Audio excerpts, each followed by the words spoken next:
This channel is part of the History Hit network.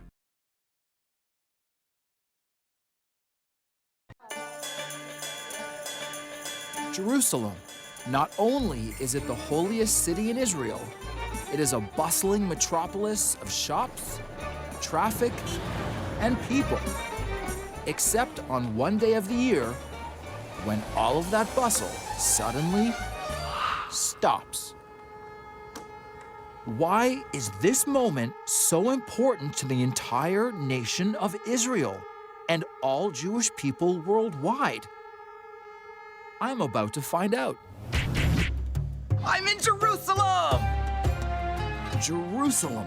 To many, it is the holiest place on earth and where three of the world's oldest religions began. Judaism, Christianity, and Islam all started here. What secrets can I uncover on these streets? Let's find out. Hello. This week, a journey into the seeds of Judaism. And pass the cup.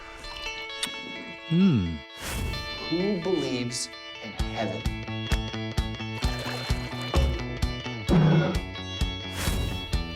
All right, ladies. We have a ritual called awakening. Oh, ow. Witches don't use sugar cubes. Today we're gonna have a powwow. Whoa, Nelly! What is all of this? This is the rock that Muhammad rose to heaven. Whew. It sucks being dead.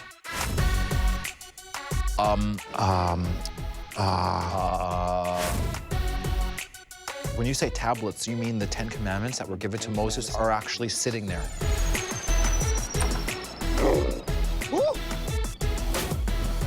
And I think I'm onto something.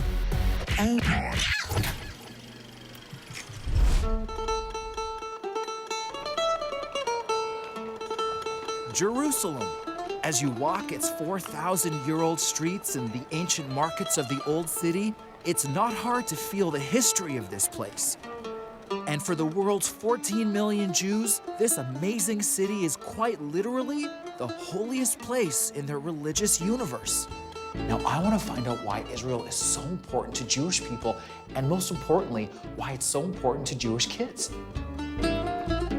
I knew I needed some help. So how could I find a young person to take me around Israel to become my religious and cultural guide?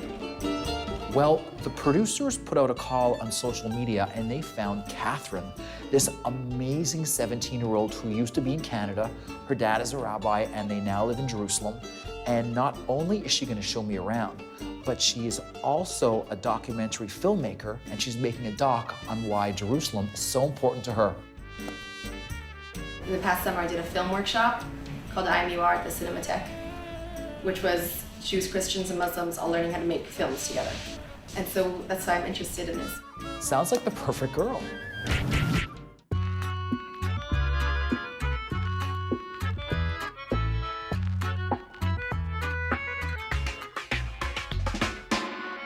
Hi, my name's Catherine Leff, and I'm 18 years old.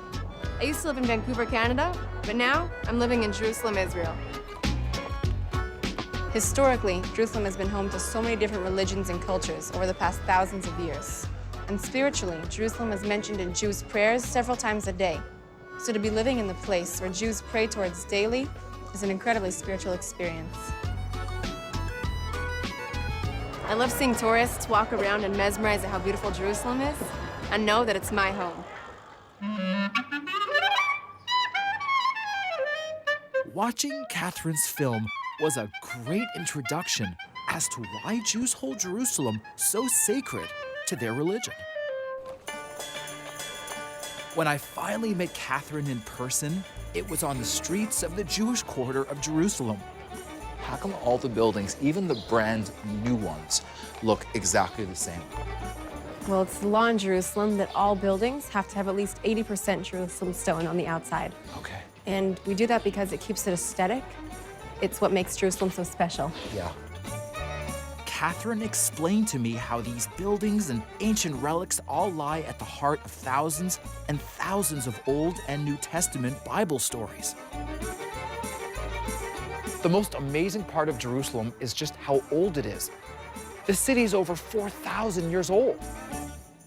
But as a new Jewish immigrant here, Catherine explained to me that the most important place in Jerusalem for her and all Jews worldwide was this place, the Temple Mount. History Hit is a streaming platform that is just for history fans, with fantastic documentaries covering fascinating figures and moments in history from all over the world. There is a great collection of religious history content available to History Hit subscribers, from the Crusades to the birth of Islam. There are plenty of topics to choose from for your next documentary fix. We're committed to bringing history fans award-winning documentaries and podcasts that you cannot find anywhere else. Sign up now. Just be sure to use the code PARABLE at checkout. So why is Jerusalem important to me? It's because thousands of years ago, right here, is where Solomon's temple was built, the holiest place for the Jewish people. According to the Hebrew Bible, Solomon's temple was built 2,700 years ago as the first temple ever devoted to just one god. Before that, it was believed there were many gods.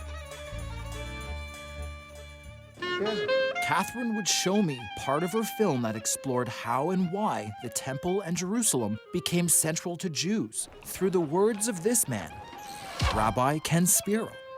You often hear people say Jerusalem holy to the three great monotheistic faiths, Judaism, Christianity, and Islam.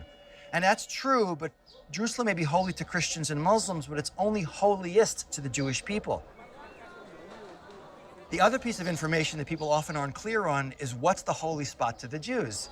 People talk about the Western Wall or the Wailing Wall, but that's actually not intrinsically really a holy spot for the Jewish people. It's just a piece of retaining wall built to support a platform on top of which is the holiest site, which is the highest point of a hill that's called Mount Moriah.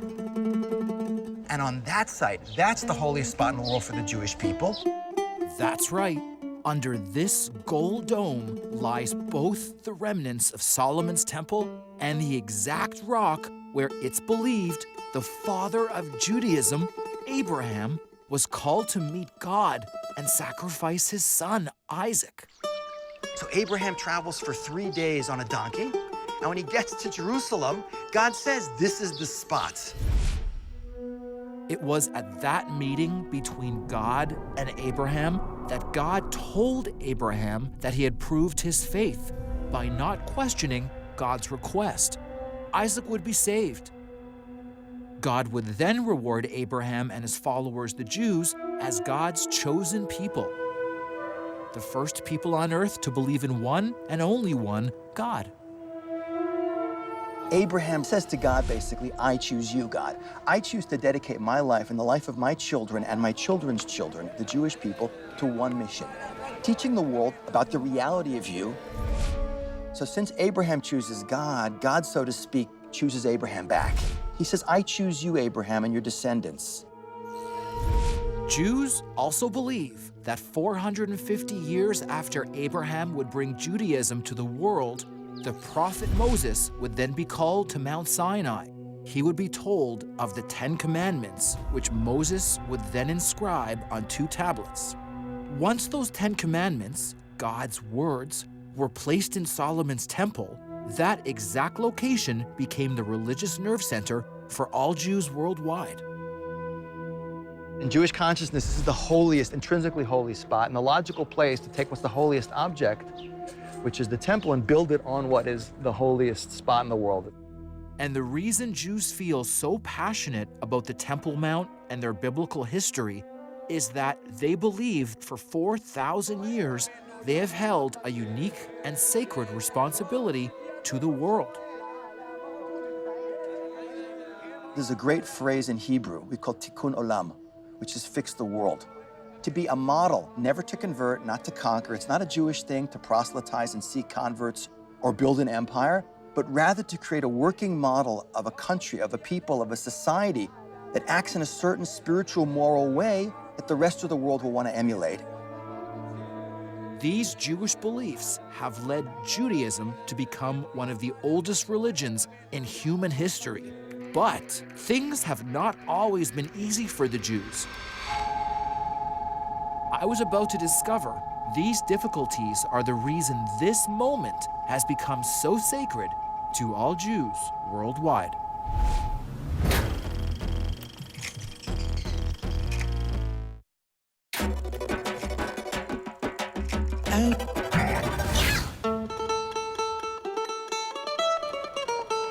So far on my journey into why Jerusalem is the most holy city in all of Judaism, I've walked the old city streets and met a Jewish teenager who's making a film about why Jerusalem is so sacred to all Jews. But most importantly, I learned that this place, the Temple Mount, where King Solomon's temple stood holding the Ten Commandments, is the most important place in their religion. However, due to the often violent tensions in Israel between Muslim Palestinians and Israeli Jews over the past 6 decades, access to the top of the Temple Mount, or the noble sanctuary as Muslims call it, has been off limits to Jews. Many Jewish people have resented this and feel the Temple Mount should be open to Jewish prayer. This has made Jerusalem a very explosive place at times. So how does Jerusalem juggle these conflicts? I met Noam Shalev, a TV producer who works in both Israel and the Palestinian West Bank. You know, everything was born here. Judaism, Christianity, a major part of the history of Islam. And once we understand it, we can start talking about coexistence and peace and living together.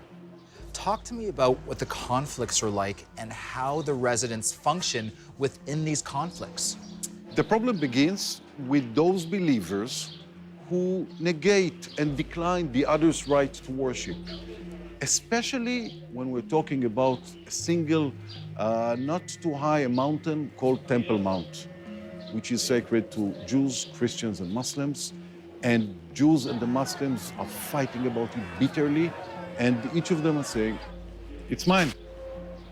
Unfortunately, it's about 15-20% of the Israelis and 15 to 20% of the Palestinians who don't want peace. They believe that God gave them, respectively, this land, and it's theirs, and they don't want to share it, and they don't mind continue fighting.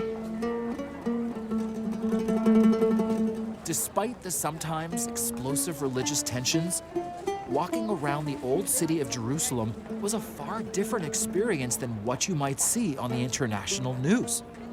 Now, I live in North America. I live in Canada, and this is my first trip to Israel. From the Canada point of view, Israel is quite dangerous.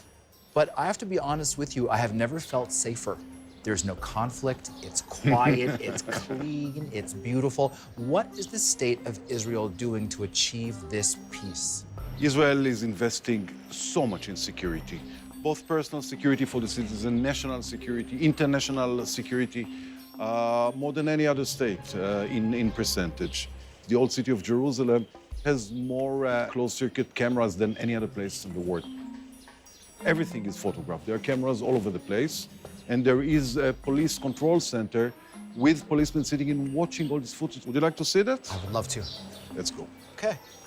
So is it in the old city or? Right outside, it's 200 meters from here. Really? Yeah. Through one of Noam's connections, I was going to get a first-hand look at the nerve center of one of the most highly secure police zones in the world. Inside, I was to meet the communications head of the police force that makes sure that the old city of Jerusalem stays safe for all religions. This place is actually the control center of the Jerusalem police. There's somebody I'd like you to meet. Okay. This is Mickey Rosenfeld, Israeli police. How you doing? Nice to meet you. What we're doing here is we're tracking, observing, preventing, and responding to any incident that will happen on all different levels, all security-related incidents. Mickey would show me how every holy site is under surveillance. What I want to show you here, in fact, and what you can see in front of us here, inside the old city, 320 CCTV security cameras recording 48 hours constantly. Any incident that takes place, we can track, monitor, and open up an investigation and respond. And I discovered just how tight their surveillance can be. How close can I get? You can get in with about face range. Whoa. That's pretty tight. Who's moving? You're going very close to see the faces of people if necessary. Wow. And the cameras were tremendously useful when there were terrorist attacks that were trying to penetrate inside the city of Jerusalem, which, as you can imagine, if there's a terrorist attack inside Jerusalem, it can affect the whole country. All this security is central to one idea: keeping Israel safe. And as Mickey would show me on our drive through Jerusalem, for the majority of Jews that populate Israel, the idea of having a safe homeland is essential to their survival as a people. Next to Judaism itself, security trumps everything here. And it's the reason why Jews worldwide move here by the tens of thousands every year for a safe homeland. Leaving the old city, you can see the tourists over here. And if you just look to the right, then we can see the CCTV cameras over here, which are looking all the time. Okay, let me show you where we are. In front of us over here is all of Bethlehem, including the security fence just underneath us that we can see.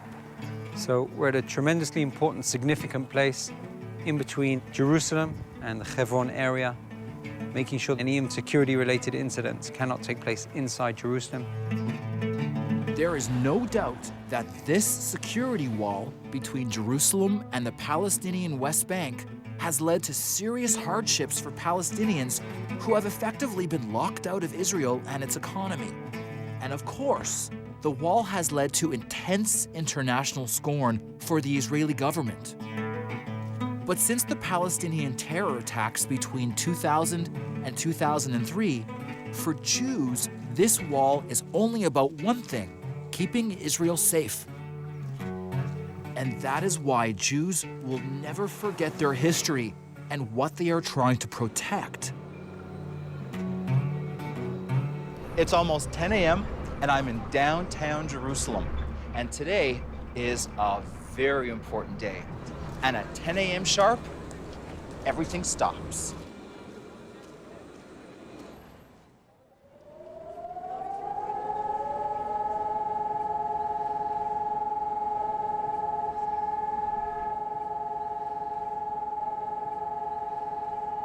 The Jewish people have often been persecuted, even killed for their beliefs. Every April on Yom HaShoah, the entire country of Israel stops for 2 minutes in the remembrance of the Holocaust, the brutal killing of over 6 million Jewish people by the Nazis in World War II. Between 1938 and 1945, it is estimated that over 50% of the world's Jewish population was murdered, and people here want to ensure that the Holocaust is never forgotten.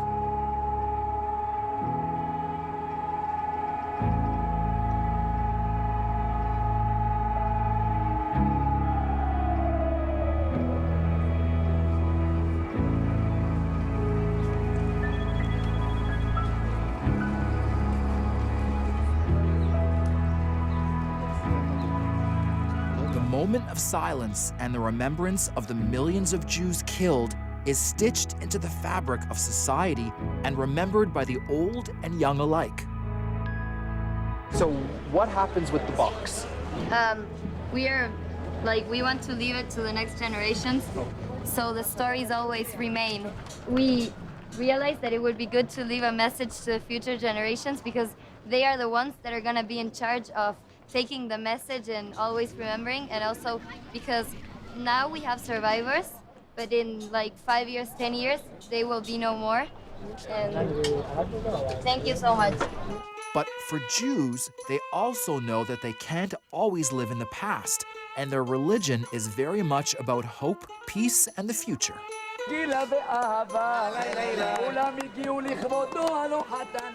It is also about passing along their rituals and ways of life to the younger generation. And one of the most important ways they do that is through Judaism's weekly Shabbat, or Day of Rest. and I was about to meet some folks who would define what it means to be a true Orthodox Jewish family. Shalom! Shabbat shalom.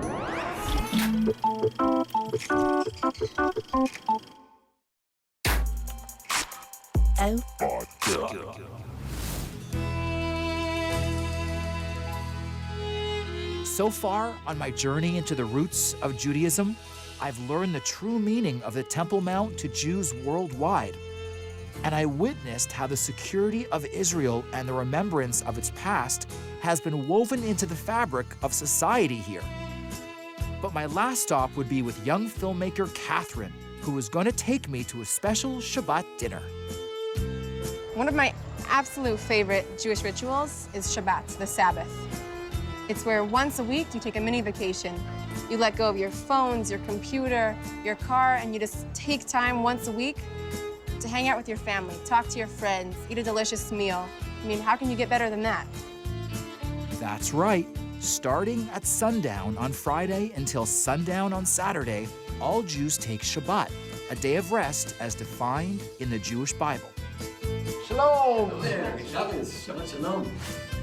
They start each Shabbat with a special family meal where it is customary that the females of the household light candles and then cover their eyes and make a blessing to God. And on a Friday night, you light candles for the number of people in the household. Okay, thank you so much.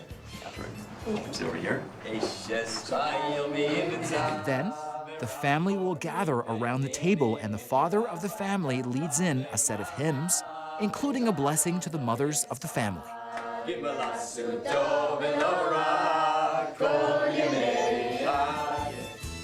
Next, the father will individually pray for each of the children from oldest to youngest. This ritual is done to ensure that at least once a week, all family tensions are dealt with and that the family unit comes together through love. And so it's a beautiful way to once a week, you've got a built-in method for bringing back family peace. Next, it was time to break bread and drink wine. God stopped creating, so you as a man have to stop creating on Shabbat. And you have to feel yourself equal to everything else in creation. You're just a creature, like a fly, right? Like a flower. So you can't kill a fly, you can't pick a flower. All the creations of God are equal. You can't think about business, right? You can't think about what you want to do tomorrow. It's a day all by itself. So since now is the time that we'd be kind of without electricity, without any modern technology, I guess now is probably the right time to turn the cameras off and get into the spirit of Shabbat. The all-important and biblical ritual of Shabbat still tightly binds today's Jews to the ancient beginnings of Judaism itself. It hasn't changed in 3,500 years, nor has Jerusalem's role as this religion's holiest city. Jerusalem, the city of peace, the closest place between heaven and earth. And as Jews often say in a blessing while saying goodbye, Shalom, see you next year in Jerusalem.